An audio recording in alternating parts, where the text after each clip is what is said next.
to our first town hall meeting, grade 9s. We're just going to get started with our introductions, who we are. I'm David, I'm the Vice President of the Executive Student Council.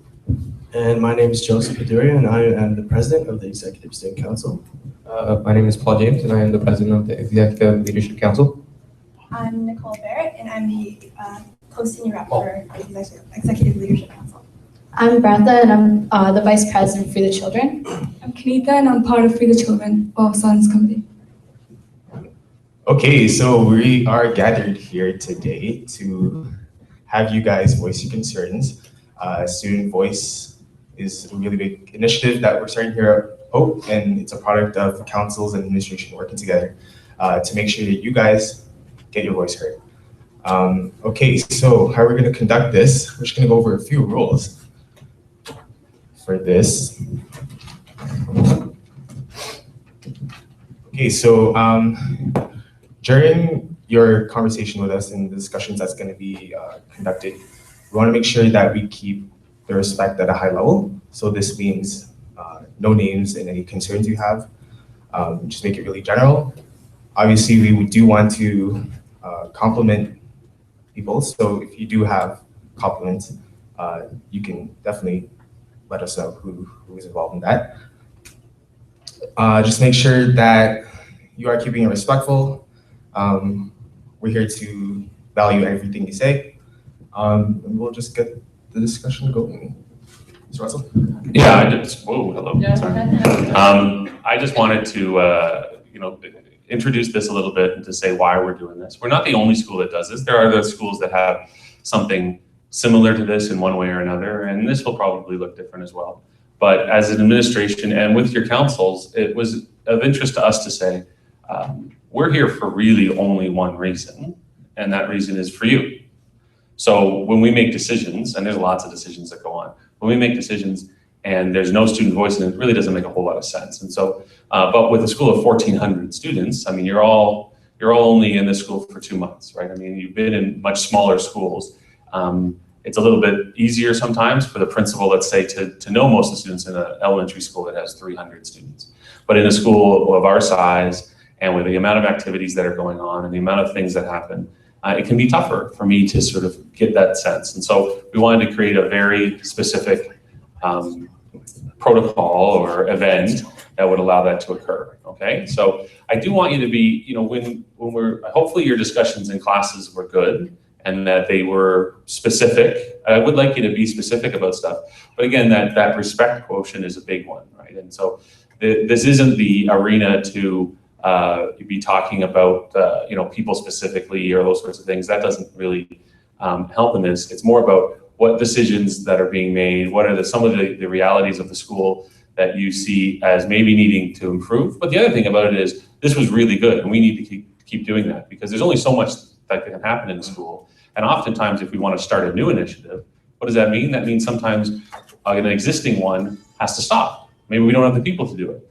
And so we want to know which ones we need to keep going, that we need to protect for sure, okay? So we might prompt that a little bit throughout the course of this meeting, but for the most part, it's going to be about what you guys are interested in talking about.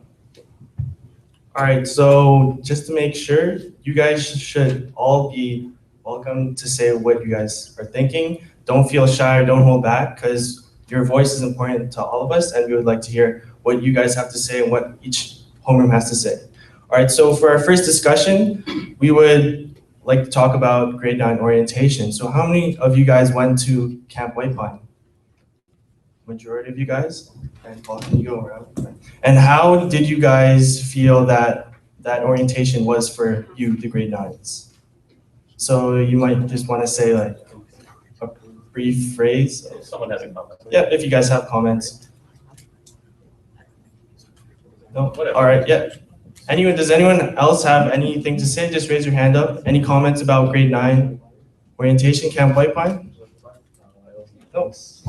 Okay. Positives, negatives?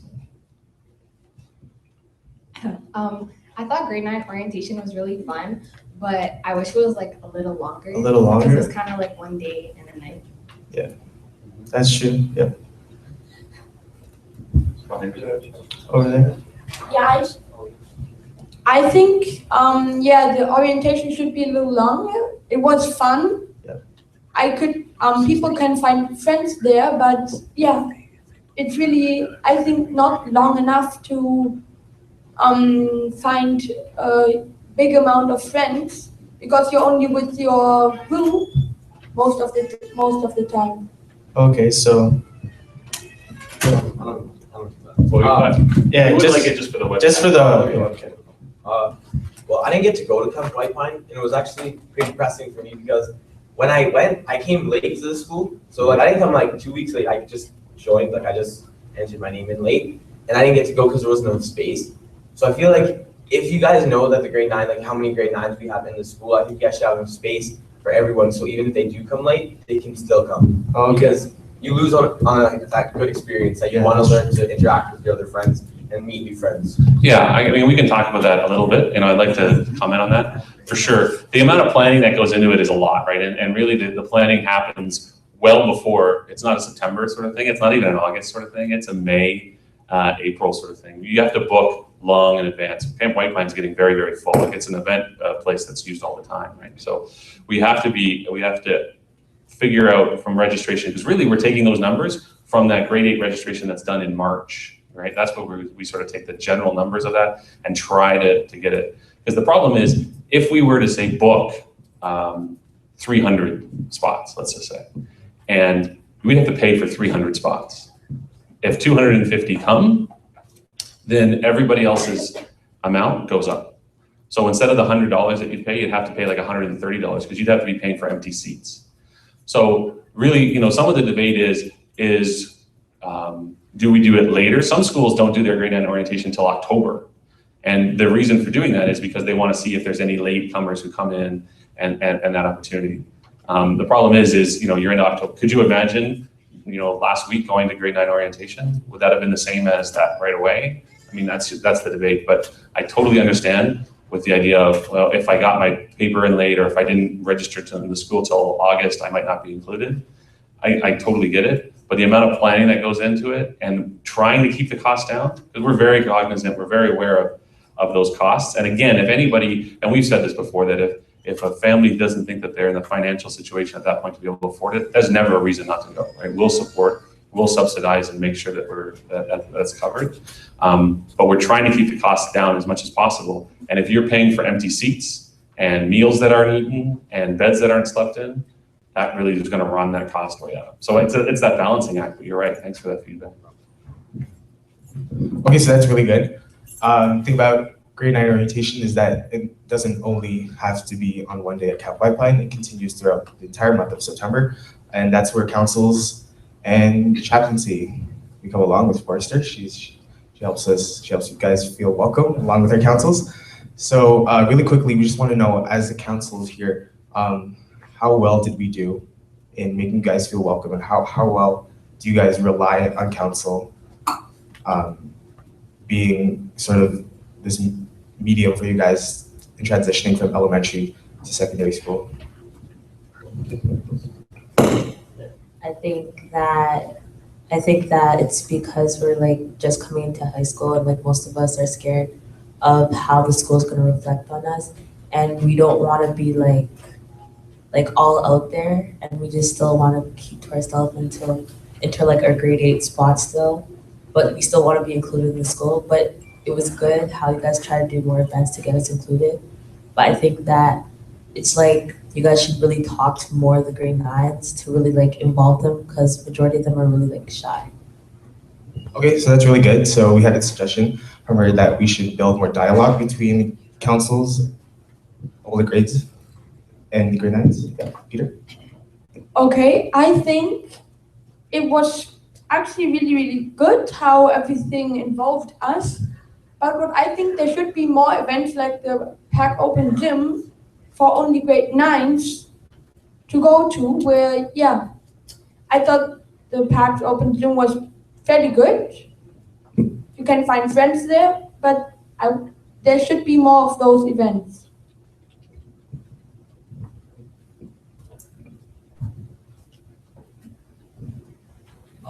I think you guys did a really good job because even at like Camp White Pine and stuff, you guys started introducing us to all these clubs and you told us how the school runs, and it was easy to pick up on quickly on how it was because you guys were very descriptive and told us exactly how it works.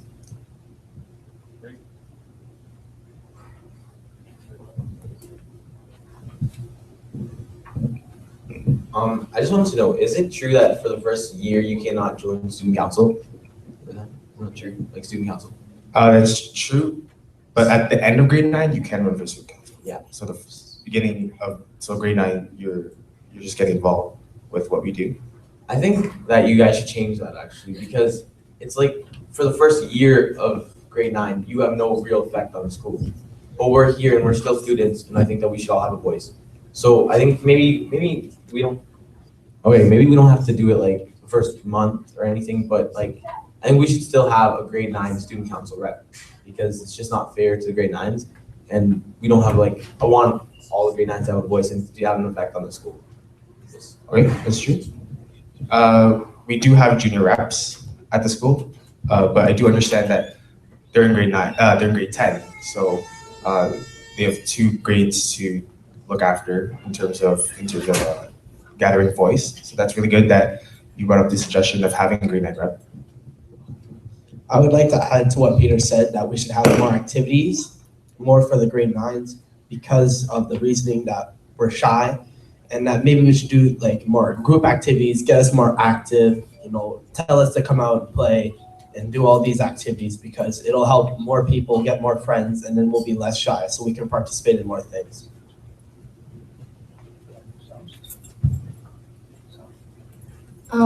I just want to add to what Andre said. Mostly the grade 9s are the grade 10s are the junior reps, but the grade 9s just came to the school, and basically all we have is this, like the town hall, and that's going to change next semester. So we're not really getting involved with anything except this, and most of the other councils that we have are only for like grade 11s and 12s, and that's not fair for the grade 9s. All right, so Can I jump in on that one? So when you're talking about the other councils only being for grade 11s and 12s, where are you getting that message from? No, it's kind of like intimidating. Oh, I see what you mean. So to seek it out and to volunteer and to figure like that, it's not like there's a rule that you're thinking that there's a rule there about that. Okay. So yeah, again, I would encourage, that's why we do our best at Camp White Pine to say, there's all the clubs. I mean, there's lots of stuff that happens here. So we try to, explore that, but it's an interesting to say that there is a desire for a grade 9 voice. Sometimes the assumption is that, like some people said, in grade 9, you kind of wait until semester 2 before you really get involved because you're still sort of testing the waters. But it sounds like from what's here is people are saying, no, we want to jump in right away. So that's encouraging. So that might be something that we discuss, that the councils discuss within themselves, and that we kind of look for ways to change orientation to make sure that you're kind of hitting the ground running. Just to add on that, because you guys said you want to be more involved, so what kind of things would you guys want councils to implement on next year? So what activities specifically would you guys want? Would you guys want more social activities, sports activities? Like, what do you guys want specifically? Well, wouldn't that differ on like the person? Because like everyone's just like in a general aspect. Well, I think personally, if I were to change a couple of things, it's like more interaction with all the grades, because it's kind of intimidating to get to know grade 11s and 12s, but they're still part of our school and we still need to know them. So I think if we had more interactions with the grade 11s and 12s, I think the school would be more close, and I think there would be less problems between that barrier. Do you have any like specific like activities how you would want to see that happen? Just, I don't know, like anything, maybe just that we just get a way to interact with them. So like maybe through sports, or maybe through like a game activity, or like, that's just like my, you know what I'm saying? Yeah, I understand. To be honest, I think we should do a little bit more social events here because it'll like I said earlier, and Peter, it'd get more kids to know each other. And also we should do some more teamwork related because that would also help like at Camp White Pine, how I knew majority of my team pretty well. I think that's what we should be more doing.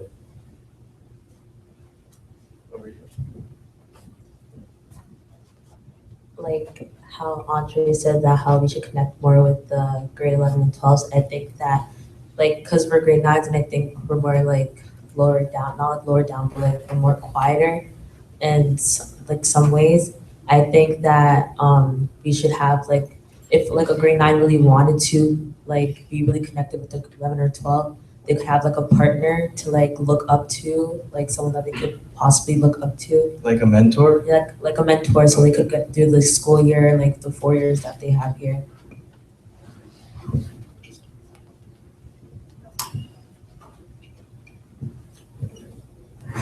I think we should have more grade 9 teams, like how they have the flag football team, so that there's more way for the grade 9s in different classes to interact with each other. So it's easier for them to talk to each other. Okay. Can I jump in on that one just a little bit? I mean, I think we'd like to move topics too. You know, I think that's part of it. I mean, you guys did some work ahead of time discussing things in homeroom, so we want to honor that as well. But there's been some discussion about, and there's other schools that do this really, really well, and I've actually visited those schools to see what they do. But there's something to be said for the fact that at Camp White Pine, you have a very real structure. You had leaders that were seniors. And so there's no reason that we couldn't continue that throughout the course of the year. I mean, the great thing about White Pines is that you have interactions with seniors. There's what, 30 or 40 seniors that are there, and you have those interactions. The bad thing about White Pines is it's done the first week, right? And then do you see them again in any formal setting later on? And you might see them in the hall, and maybe they're real good leaders, and they kind of seek you out in the caf and say, hey, how's it going? But there might be some more very events that go along with that. So if we had an open gym, for instance, perhaps bring those teams back together again, and then there's a competition that goes on with that open gym and those sorts of things. And so maybe that's something that the councils would consider, and that we would definitely look to support in the running of them or the timing of those sorts of things. The idea of it going on throughout the course of the year is interesting, and the idea of having a mentor, it's a very interesting idea for sure. Okay. I'd like to add what you said and what Lydia said. Some schools actually have like a mentor class first thing in the morning. And I think that's actually a good idea to have that for 15 minutes and have like some grade 11s and 12s come into our class and tell us more about the school.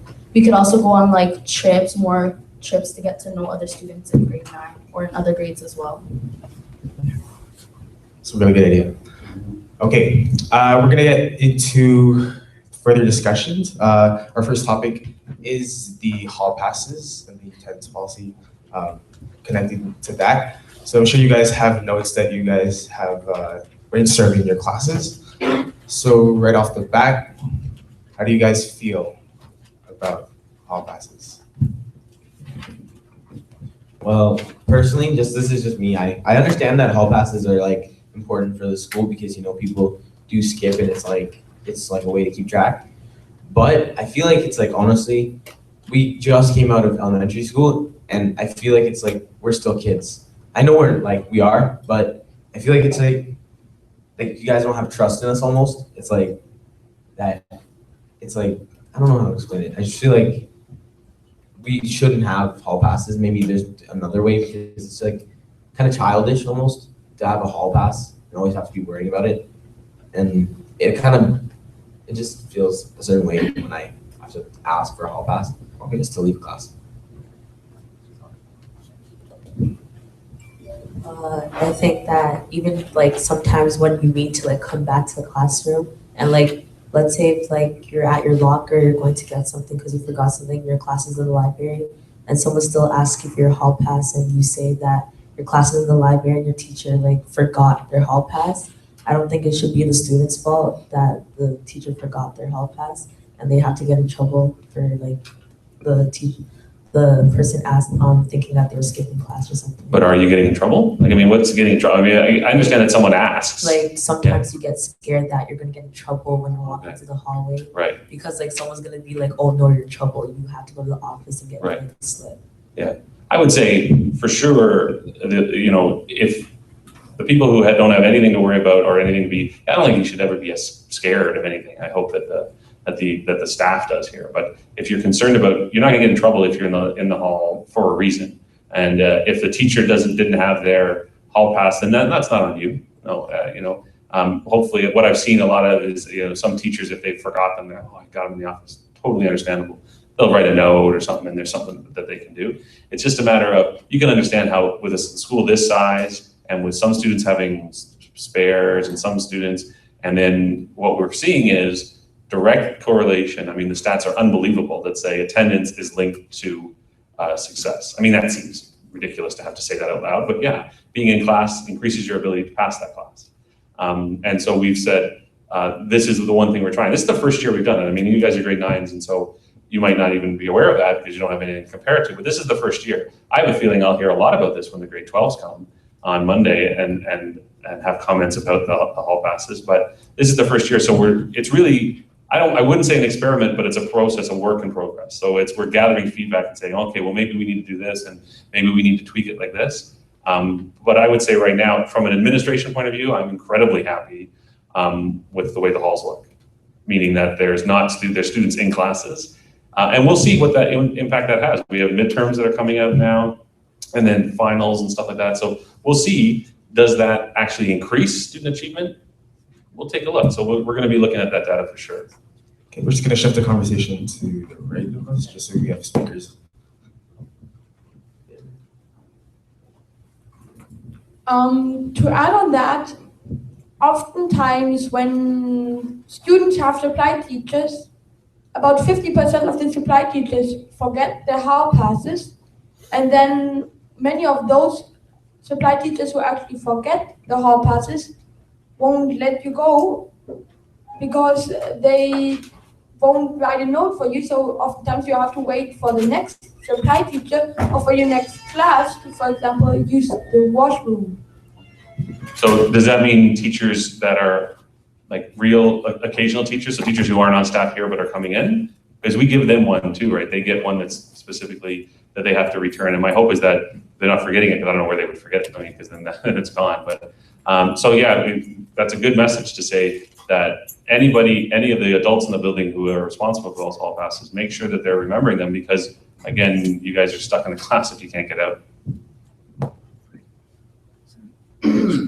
So another problem with the hall passes would be that there's some sanitation issues.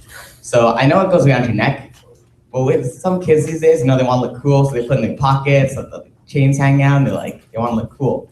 And you never know what they do. They could be sick and they touch the hall passes.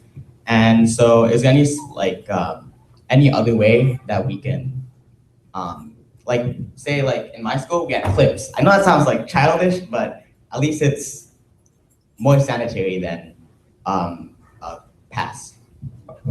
I know in my second period class, I have Mr. Clay.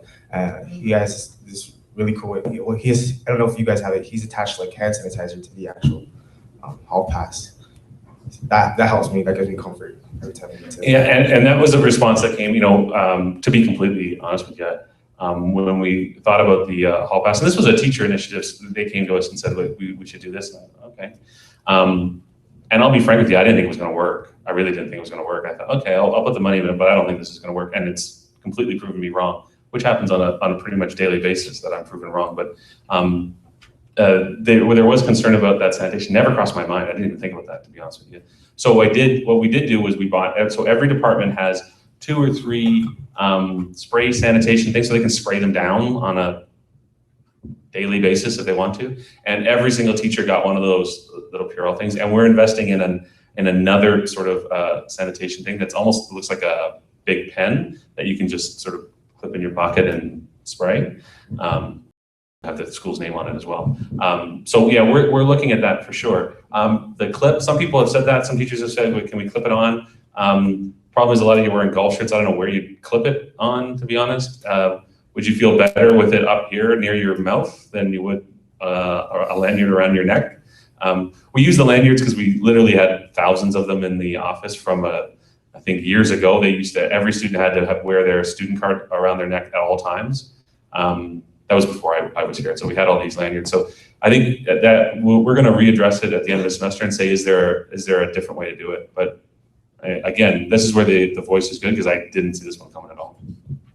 Like many people don't like putting their hall passes on their neck because of germs, right? So they put in their pocket. So another concern is teachers ask them questions, which is uncomfortable for them to answer. So I think it would be better to clip it on the. Can you clarify that? Like questions? Like where you going? Like they feel uncomfortable, say they go to the washroom or something. So. Okay.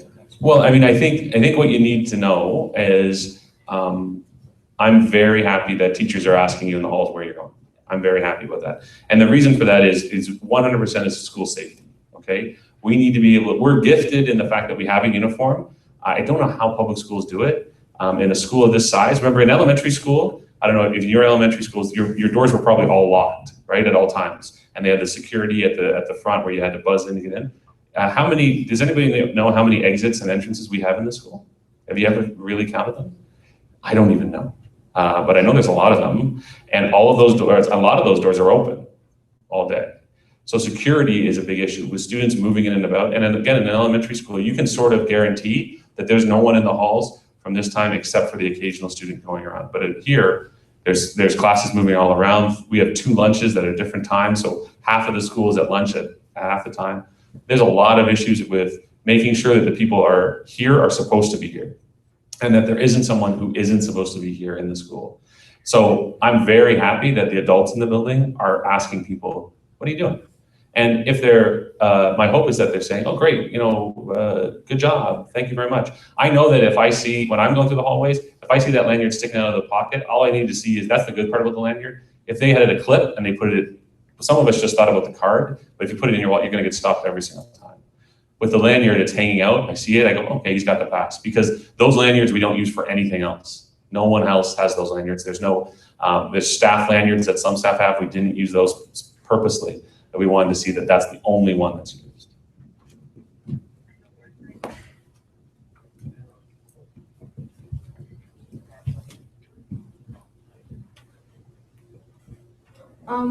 With the hall passes, it kind of feels like we have no privacy because we have like cameras everywhere in the hallways, every corner there's a camera, and then hall passes, it seems like you guys don't trust us. Like we're already responsible enough to walk around knowing that, like, how can we sneak out of class without our teachers seeing when they're always in the classroom? And plus there are cameras so you guys monitor everywhere we go, every single step we take. So what's the point of needing hall passes? Well, again, there are cameras in the school, absolutely, for security purposes, and thank goodness there are. When I was a student here, there weren't. That wasn't an issue. Now that we have them, thank goodness they are. To be honest, do we have someone who's watching those cameras every single moment of every single day? Because there's, I think, and Mr. Burns can tell me, 43 cameras in the school. So you can't watch them all at one time. So the one room that we have them is a secured space, and the only other people who can watch them are the VPs and myself. We have them on our computers. We can't be watching them all the time. So we're not constantly monitoring. Those are all recording, so we can go back and if there's an issue or an incident or those sorts of things. But I think what this does is encourages you, the other thing is it encourages you to say, you're in the hall for a reason. Absolutely, okay? And if your expectation is that you have a level of privacy here in the school like you would at home, I think that's a bit naive is to say that you don't. There isn't an expectation of privacy here and that sort of thing. So when you're in the hallways, the expectation is that you are being monitored. Why? Because we're responsible for you, okay? The Education Act says very specifically that we are in place of your parents when you're here. Specifically me, I am. So I have to be accountable to your parents for you at every single moment of the day. That's why you have to do attendance every single period, right? Remember in elementary school, you did attendance at the beginning of the day, and I think you probably did it after lunch. Here, you have to do it every single period because we need to know exactly where you are at all times. So if you're late, you have to go to the attendance office and sign in because we need to legally say we know exactly where you are at every single moment of the day.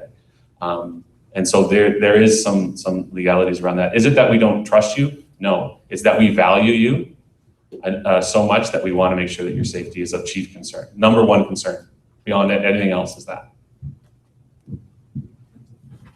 My issue with the hall passes is that the numbers, for example, if me and one of my friends went out to go do something for the teacher, and some kids need to use the bathroom, how are they gonna end up going to the bathroom without getting stopped? They can't, because there won't be enough, because me and the other person would have them. And that's the only problem I really find with the hall passes is the amount. If 2 kids went to the bathroom and you really need to use the bathroom and they honestly go out and do what they want to do, what are you gonna do? You're just gonna be stuck there waiting. And they could be gone for who knows how long, and we just don't know when they'll be back. That's a good point. And I mean, maybe that's something that you can help me out with, is when you go back to your homerooms and discuss this topic, for instance, that maybe you want to say is how many people have found themselves in that situation, because maybe you have. And then I'll gather that feedback from the teachers as well. For me to print off another one for every teacher, it really doesn't take that much work. And it becomes a little bit, if you have 25 students in the class and you have 25 hall passes, what's the point of the hall pass, really? I mean, then everybody can just go. So there's that tipping point where you have too many, but maybe there's too few now. I mean, we can check. So maybe when you go back to your homerooms and debrief this discussion, maybe you can say, here's a question for everybody. Has that ever happened? Has it ever happened that there's been 2 people out for a different reason than going to the bathroom or having to go to their locker? Like they're actually doing something for the teacher and they're gone for the majority of the period, and then now we're all stuck. How often does that happen? I'd love to see that data.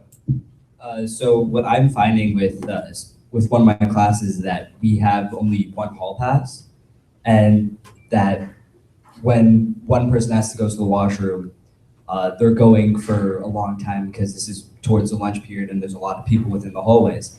So as the people that are waiting that have to go next, it's becoming difficult because they have to go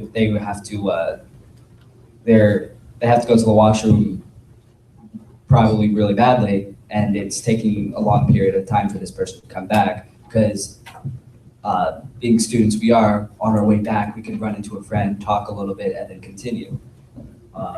So I think there should be at least 2 or 3 per class, or Okay. 3 about per class. So we did give 2 to every teacher. So if maybe the teachers misplaced one, they should just be asking me to get that replaced. Okay, so that for sure, absolutely.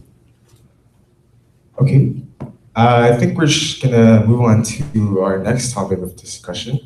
Lunchtime with the new, are you guys wanting to speak on that? Lunchtime? Okay, so for lunch times, there's 2 lunches, right? And we have 4 grades in the school. Why don't we divide the 2? We have first lunch for grades 11 and 12, and second lunch for grades 10 and 9, because lunchtime right now is really overcrowded. And it's not a lot of people aren't eating in the caf because it's overcrowded. And how are you gonna find a place to sit? And I think if we had all the grades together, there's not separation between the grades, and then that encourages people to make friends, as was talked prior. Because I know I'd want to eat in the caf with all my friends if they were there, and I don't have to worry about other grades finding seats because all my friends are there. I could sit with them. There's space in the caf. It's roomy. Yeah, and I think space is an issue. Previously, I think everybody knows that I was a student here. So when I was a student here, there was 3 lunches. So it was basically the same amount of people there. I think there was a few more when I was a student here. But there was 3 lunches. And so what would happen was you'd either have a lunch before, like we do now, right? You either have 2 periods and a lunch, and then the lunch after 3rd period. But the other one was you would have half of your 3rd period, and then you would have lunch, and then you would go back and do your second half of 3rd period. I had that a few times, not a great system because you lose so much time in that 3rd period. So that's not a great setup. I am concerned about space, and I'll be honest with you, and I'd like to sort of hijack this a little bit just at this moment to say, I'm concerned about the space. I'm concerned about where people are choosing to eat. Eating in the hallway, on the ground. I mean, everybody's worried about the hall passes for sanitation, but they're eating off the ground. I'm not a fan of that. The other thing that I'm not really a fan of, and this is where there's some responsibility on the students too, is the mess after lunch is disgusting. It is vile. And for the caretakers to have to pick up, literally, I walk through, I always try to when I'm here, walk through that after the lunches, and I walk through mostly the English hallway up here. And that's where a lot of people, I think, choose to eat because they have the alcoves there by the windows and stuff. It's wider hallways. It makes a lot more sense. But literally, people must be just eating and just getting up and leaving because there's whole plates of stuff that are just left on the ledges of the windows and on the floor. And guess who has to clean that up, right? The custodians have to come and clean that up. And really what they should be doing is cleaning up the cafeteria and then maintaining the building, but yet they spend a lot of time doing that. So I'm looking for ways to do that. The one way is, you know, the big pit that's behind the cafeteria, that's in that area. That's an interesting one. And I know some people do eat there and they kind of sit on the stairs. That's called the green pit. When I was here, it was green carpet. That whole thing was green carpeted. So that's why they call it the green pit. But there's a huge floor space there that no one uses. And so in response to that, and in talking to some of the staff, what I've done is I've ordered cafe style tables. So the tables that you can stand at, there's not enough room there to be putting chairs and even the big long benches in there. It just doesn't lend itself to that. So I'm gonna have 10 tables that are gonna be in there. So they're gonna be stand-up ones. So you could, if you had your computer, you could use that too. And they'll be up where, you know, at the top of the ramp where there's a little bit of room. We'll put a couple in there as well. And that'll be a place that you could eat as well. My hope is as well that we're gonna have some TV monitors around the school. One of them in that pit that'll be showing like CP24 style stuff where it's announcements and those sorts of things. But there also could be, you can show video on that. And so there might be stuff there that you can show. Like, so for instance, you could show the town hall meetings and people could catch up on those during lunch and stuff like that. But so that's going to happen. I've ordered them. And so that's one way to be able to sort of hopefully improve that area. There's somebody over here who hasn't spoken. Let's get some different voices too. That's great. In regards to lunch, like a lot of students like rely on buying what the caf sells to like eat. But like apparently talking to some of the older grades, the caf prices like went up, and like cookies used to be like 50 cents, now they're 75. And like I don't see why they have to go up. Like a lot of kids choose to not even eat lunch because they can't even pack a lunch because they're rushing in the morning, or like they go to like Regino's and that plaza. But like the problem with that is that sometimes the lineup is really long, and when they do get back to school, it's like almost time to go to your next class, and they don't get time to eat their lunch, so it's like a waste of time. And then also it'd be better if you add like healthier choices, like not just pizza and poutine, like maybe like salads and like fruit cups or something like that. That's a great point. You need to understand about the cafeteria. So the cafeteria is not run by me. The cafeteria is an independent company. So that's a business in and of themselves. So they're governed by health regulations that all schools in Ontario have, right? So there's certain things. So for instance, you'll notice that there's no sugared pop in there, right? There's no Coke, there's diet, everything. So that's a regulation. No school in the province of Ontario is allowed to sell that stuff. Also, none of the schools are allowed to have fried food. There used to be deep fryers in there, so which isn't the healthiest, but it makes cooking stuff a lot faster. You can have stuff like chicken fingers, fries that you can cook on demand. So it takes 3 minutes as opposed to 25 minutes to cook stuff. They took those things out, not because of the health regulations of the fryers, but because of the safety. There was a fire in a school with one of the deep fryers. And so as soon as they have a fire, they just take them out of every school. So there are some limitations that are put on that, but that's an independent company. That's not run by me. But what we do is we say, they have a contract with us, and I'm one of the people who says yay or nay. So maybe we need a new caterer, or that's on me. As I sign, or I help to sign that contract that says this is who it is. I think what would be a great thing is some feedback from students to them to say what type of food, where's the pricing structures that are prohibitive, those sorts of things. So if from this comes some, maybe one of the councils wants to step up, or maybe we do it as an administration to get some sort of student voice into what might be in the CAP. So maybe having some student representatives meet with the cafeteria company and saying, here's what we'd like to see. I think it would be shocking to hear teenagers say, we like more healthy food. But I think your generation is much different than my generation, because you guys are much more health conscious when it comes to that sort of stuff. So, and there's much more tasty options when it comes to healthy food. Maybe that's something that they need to hear. Absolutely. Regarding to the cafeteria, I was thinking, because of how our generation is almost always on their phones during spare time, that using through Twitter, or for the people that have Twitter, to have comments on on the food, and the catering company could at least look at it and look to see where their improvements are. And it's kind of like a restaurant where you kind of see their positive and negatives. Yeah, I mean, there's great examples of that. Starbucks has a really big campaign about voice. They've done that. Subway did the same sort of thing. So I think that's great. I mean, I don't know if everybody's aware, but the councils did put out, we talked about student voice. We had a meeting with all the councils, and there's the hashtag JP Pulse, right? So if you wanted to, you might be able to bring that back to your homerooms and say that there's a Twitter hashtag, JP Pulse, capital J, capital P, it doesn't matter, but Pulse. And you can put suggestions in there. Again, there's a proper way to do it, right? And this is where my hope is that this is a great educational event for you guys to say, there's a way to get your voice heard. The best way to have your voice not heard is be disrespectful and be sarcastic about it, right? Then that's easy to dismiss. If you're making fun of things, you're doing that, that's easy to dismiss. No one's going to listen to it. But if it's constructive, if it offers solutions. So for instance, here's what we'd like to see. Right? This would be really good.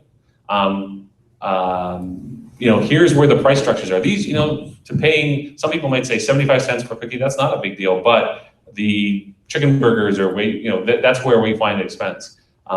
Those suggestions, that would be a great place to do it. I guarantee you, because I monitor the JP Pulse hashtag all the time, I guarantee you that I'll aggregate that, I'll take those. The councils could do it as well, and I'll deliver those to the cafeteria folks for sure.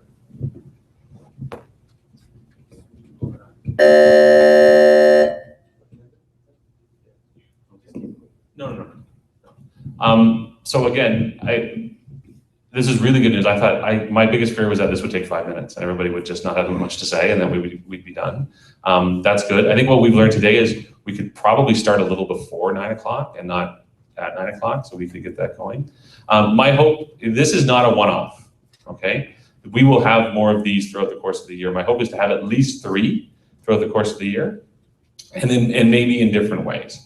But the biggest hope is that you take some of the stuff you had here and go back to your homerooms and sort of say, this is what we talked about. Here's some of the questions. What are some of the questions that you're going to bring back? Can we cover those in 2 minutes right now? What are some of the questions you're going to bring back? And we can ventilate the gym hallway because it really, really stinks. Okay, we didn't bring that one up, but yeah, we'll work on that. Maybe clean the lockers. Okay. New topic. I'm talking about revisiting the ones. What are the things we talked about? So grade 9 orientation, talking about the hall passes, lunchtime. Yeah, and also getting grade 9s to know each other socially, also with sports. Mm-hmm. Okay, yeah. One thing I do still want to say is that with my class, it's a big problem that the library is closed during second lunch. That gives all the second period people a big disadvantage towards the first period people.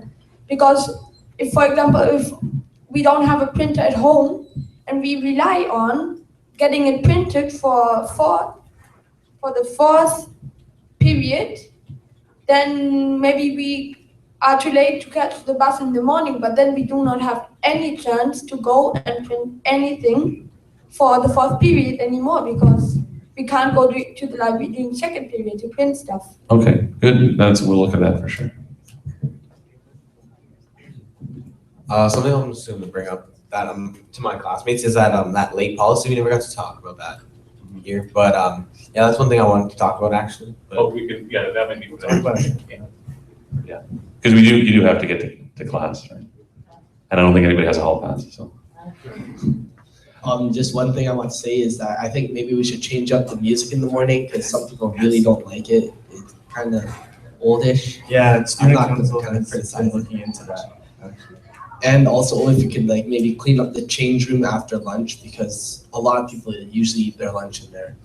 Yeah, that's not going to happen anymore. Yeah, people should not be eating lunch in the change rooms whatsoever. Those should be locked, so they shouldn't be in there. And that's again kind of disgusting, to be honest with you. So that won't be happening. I think I'm going to have to end it now, okay? Because you do want to be getting to class. Just want to say thank you so much, guys. This was really, really good. High bar. The grade 10s are going to have to live up to it now.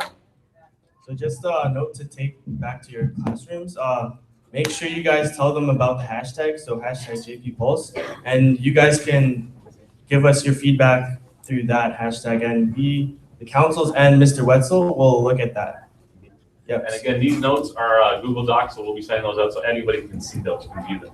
So if you want to revisit it, it's there. So if you want to, when you go back to your discussions, they'll be there. Okay?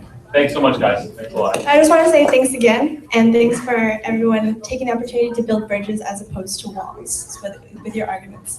We want to build up as opposed to build down. Is there any other topics we didn't get to talk about that we want to talk about today? School safety, a little bit, and just like St. John Paul as a community, how we can build on that. So I think there's real reason for another one, for sure. Yeah. Okay, great. Thanks, guys.